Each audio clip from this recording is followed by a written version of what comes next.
Salut les devins, c'est Saikyo. On va se parler aujourd'hui du nouveau Mangekyo Sharingan de Sarada. Pas si nouveau que ça, on l'avait déjà aperçu auparavant, mais bref, il vient d'apparaître et d'être réveillé en chapitre 80. On va vraiment revenir sur sa phase d'éveil et je vais faire plusieurs choses que je fais pas d'habitude sur ma chaîne. Déjà, je vais être moins analytique que d'habitude, même si je pense que ça sera pertinent, nettement plus dans l'émotion, et je pense qu'on se dirige tout droit vers un coup de gueule. Vous allez voir tout ça. En tout cas, le cœur de la vidéo, ce qui m'a poussé à la faire, c'est tout cette espèce d'engouement là un peu bizarre sur le Mangekyo Sharingan de Sarada, son éveil est claqué, ça n'a rien à voir avec les autres Uchiwa, c'est pas du tout respectueux, pas du tout dans la lignée, etc. Alors c'est une erreur totale de dire ça. Je vais commencer directement en vous rappelant les propos de Masashi Kishimoto lui-même il y a quelques années, je vous les cite de mémoire. Il disait que Boruto est un récit à propos de la gestion de l'héritage que la jeunesse doit porter sur ses épaules tout en traçant son propre chemin. La difficulté qu'il y a à différencier les deux. Ne pas être un clone de son père, de sa mère ou des deux, mais en être respectueux tout en prenant son propre chemin. C'est compliqué et Kishimoto disait que c'était quelque chose qui caractérisait beaucoup aussi les sociétés actuelles.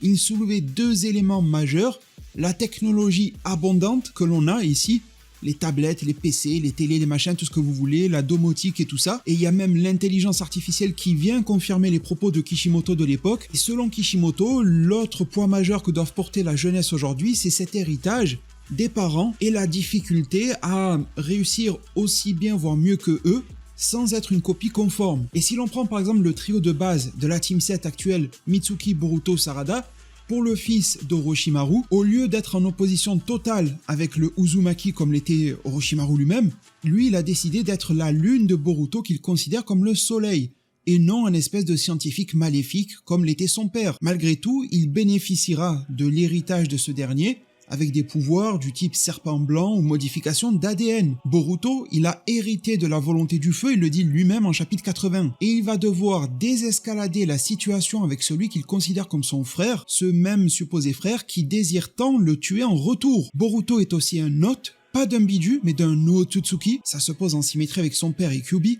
Il va donc devoir s'inspirer de son paternel pour enterrer le conflit avec Kawaki et achever la bataille interne avec Momoshiki, mais selon le propre chemin qu'il s'apprête à arpenter dès le chapitre 81, et ce, sans viser à devenir Hokage par ailleurs. Il est aussi l'héritier des Hyuga, de Minato, il le dit dans le chapitre 80, et de bien d'autres personnages qu'il ne mentionne pas, mais copier leur chemin ne suffira pas. Du côté de Sarada qui fait l'objet de cette vidéo, elle a le lourd et puissant héritage du clan Uchiwa à porter. Ce flux de haine insurmontable, mais n'oublions pas que cette haine est née d'un amour sans précédent, elle en est la conséquence. Son père Sasuke préférant être une sorte d'Hokage de l'ombre, d'Assistana, justifiant peut-être d'ailleurs du fait que celui-ci ne s'est pas totalement affranchi de l'héritage Uchiwa, Sarada, elle est prête. Elle a une détermination sans faille à être Hokage. Un peu plus d'ailleurs dans le sillon d'une détermination proche de Sakura ou de Tsunade. Et le Mangekyo Sharingan qu'elle vient d'éveiller, il est solaire, ça se voit. Le motif de ses pupilles est une forme de soleil.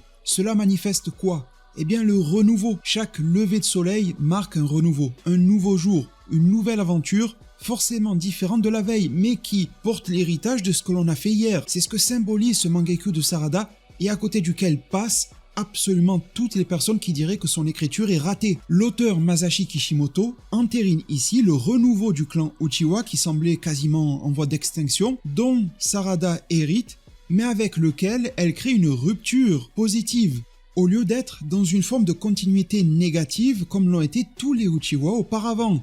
Quand je parle de positif ou de négatif, là je ne parle pas de qualité d'écriture, mais je parle réellement de la nature des sentiments dont les personnages sont emplis par la plume de Masashi Kishimoto. Elle possède le premier Mangekyo Sharingan de l'histoire, né de l'amour pur dont les Uchiwa sont emplis à la base, et d'un besoin de protection sans précédent.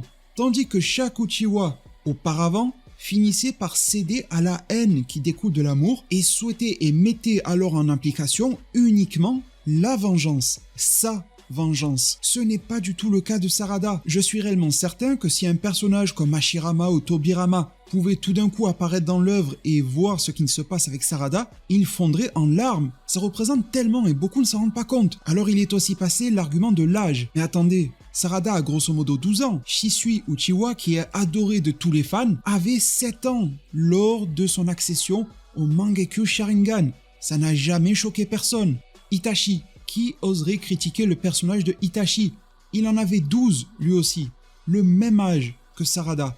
Alors, où est le problème? Peut-être par rapport au Tomoe? Eh bien, Obito, lui aussi enfant d'ailleurs, lorsqu'il a eu son Mangekyo Sharingan, il passe de 2 Tomoe directement au Mangekyo. Et on a eu une petite scène qui nous a montré qu'au passage, il a eu un pack complet, étant donné que l'on voit vite fait la transition, avec le 3e Tomoe qui apparaît et tout d'un coup le Mangekyo. Il a quasiment sauté une étape. Alors, est-ce que le problème se trouve vis-à-vis des modalités d'éveil ou les conditions d'accession à ce Mangekyo Sharingan de Sarada?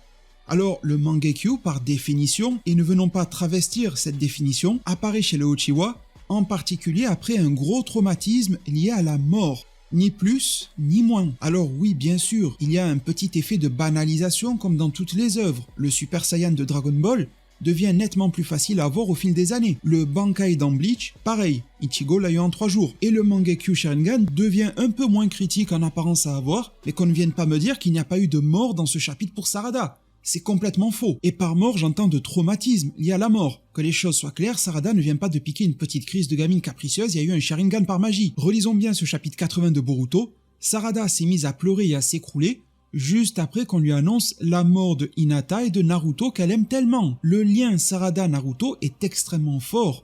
Depuis ses premières apparitions dans l'œuvre, elle admire Naruto plus que quiconque dans le village de Konoha. Et elle vient tout juste d'en apprendre son meurtre tragique, injuste.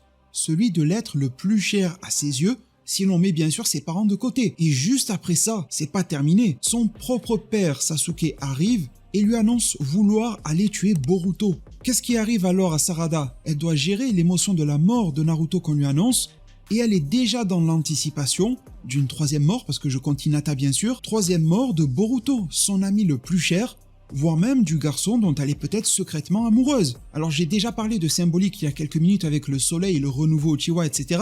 Mais il y a aussi la symbolique des yeux. Boruto vient de perdre un œil. Sarada en éveille 2. Et par amour, est-ce que ça ne résonne pas comme une douce poésie à nos oreilles? Est-ce réellement une tare d'écriture? Je pose sincèrement la question. Alors bon, les 2 vrais problèmes de Boruto, et là ça va commencer à m'énerver vraiment. Le premier, ça va, c'est pas bien grave, mais c'est un problème lié à l'écriture. Et les 2 problèmes que je vais soulever là sont en lien avec la vidéo parce que ça fait du lien avec la jeunesse. C'est déjà de manière générale tous ces enfants dans l'œuvre qui sont complètement éclatés, comme Metal Lee et toute la bande, alors que sur le papier ils sont prometteurs de fou. Tandis que t'en as d'autres qui dépassent des niveaux de type Sasuke, Naruto, comme avec les petits Daemon, Code, Boruto, Kawaki, et sûrement bientôt Sarada et Mitsuki. Franchement, c'est frustrant. Avant, fallait se dessiner une feuille dans la main pour apprendre le Rasengan et passer 3 semaines ou plus en forêt à se détruire le bras pour l'avoir, et encore il n'était pas parfait. Maintenant, limite, des techniques comme ça, c'est la base de la base. Dans le chapitre, on a Sumire qui va dire « Oh, mais ce qui s'est produit là dans le ciel, c'est probablement un Shinjutsu ».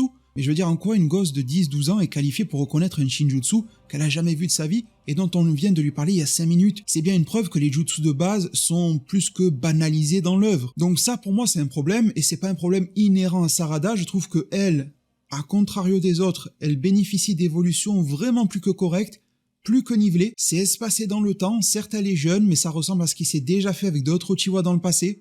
Ce clan prodige, c'est plutôt sur tous les autres jeunes que ça me gêne, soit parce qu'ils sont trop mauvais, soit parce qu'ils sont trop bien avant. Mais bon, je ne sais plus si c'est Kishimoto, Kodashi ou Ikemoto qui en parlait, c'est compliqué aussi pour eux en matière de scénar, de repartir sur une œuvre avec des enfants mais qui se postent juste après Shippuden et dans laquelle il faut qu'il y ait des enjeux supérieurs à Shippuden. C'est compliqué vraiment pour eux à gérer, ce qui fait qu'on a des nerfs de personnages adultes surpuissants, on a des buffs de personnages enfants de fou, mais pour nous qui sommes à la réception, c'est pas forcément ce qu'il y a de plus agréable, en tout cas pas toujours. Et l'autre type de problème, celui-là il est beaucoup plus sérieux, c'est ce type de page là, comme la couverture du chapitre 80.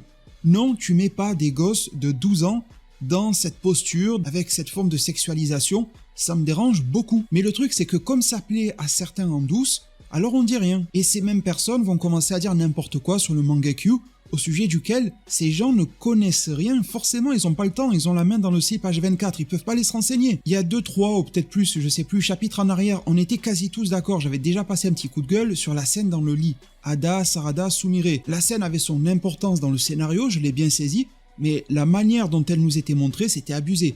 La scène pouvait se passer sans sexualiser quoi que ce soit, ça pouvait très bien mettre en avant le pouvoir d'attraction de Ada, voire même insérer une forme de flirt ou je ne sais quoi, parce que Ada profite de son pouvoir, etc., et de l'ascendant qu'elle prend sur les autres, ça aurait pu fonctionner, mais la manière dont ils l'ont fait, ils en ont fait des caisses, c'était pour moi dégoûtant, Et quand j'ai dit ça, dans l'ensemble, vous étiez d'accord avec moi. Mais j'ai quand même réussi à avoir une minorité, mais bien plus excessive que ce que j'aurais cru, en commentaire, qui venait m'expliquer que j'avais tort, qui voulait même me convaincre du fait qu'il en fallait un petit peu, des choses comme ça, que de toute façon Ada est plus âgée que les deux autres gamines, donc ça va, ça passe, même si elle n'est pas adulte, pour eux c'était tolérable, et que si je voyais du mal dans cette mise en scène entre trois gamines, deux de 12 ans, une de 16 ans, je ne sais plus combien, eh bien c'était moi qui avais un problème. Ils étaient en train de m'expliquer que j'avais un problème à ce sujet. Faut être complètement dégénéré pour me sortir ça, si tu vois pas le problème. À donner des poses suggestives à des gosses de 12 ans, 16 ans, peu importe, toujours aux filles. En plus, comme ça on voit bien l'orientation. Jamais aux garçons comme par hasard, les couvertures sont toujours épiques, stylées ou à la limite calmes. Faut pas venir me faire à moi un genjutsu pour me retourner l'esprit et me faire penser que je suis le problème. Je le suis clairement pas. Il y a pas longtemps, je vous ai posté comme d'habitude, comme tous les mois, le chapitre complet, le site Manga Plus, vous connaissez l'histoire dans l'onglet communauté de cette chaîne YouTube. Qu'est-ce que j'ai fait? J'ai rogné, exprès, la couverture. Là, ce que je vous montre là de Sarada, bon, il y a le maquillage machin, mais je m'en tape un peu, ça reste correct, une fois que c'est rogné. J'ai reçu quelques commentaires me demandant pourquoi je l'ai pas mise complète. C'était sûrement sur le ton de l'humour, j'en doute pas, mais quand même, ça fait réagir. Et j'en ai déjà tronqué d'autres pour voir un petit peu comment ça réagissait sur Boruto, etc. Sur vraiment le personnage de Boruto, de Kawaki, Naruto, on me disait rien du tout. Mais quand il y a la possibilité d'entrevoir le fessier fictif, certes, d'une gamine de 12 ans, là on vient me le demander. Est-ce que c'est moi le problème ou il y a un problème quelque part? Faut vraiment se réveiller. Je m'adresse qu'à une minorité, mais franchement, faut qu'elle cesse d'exister.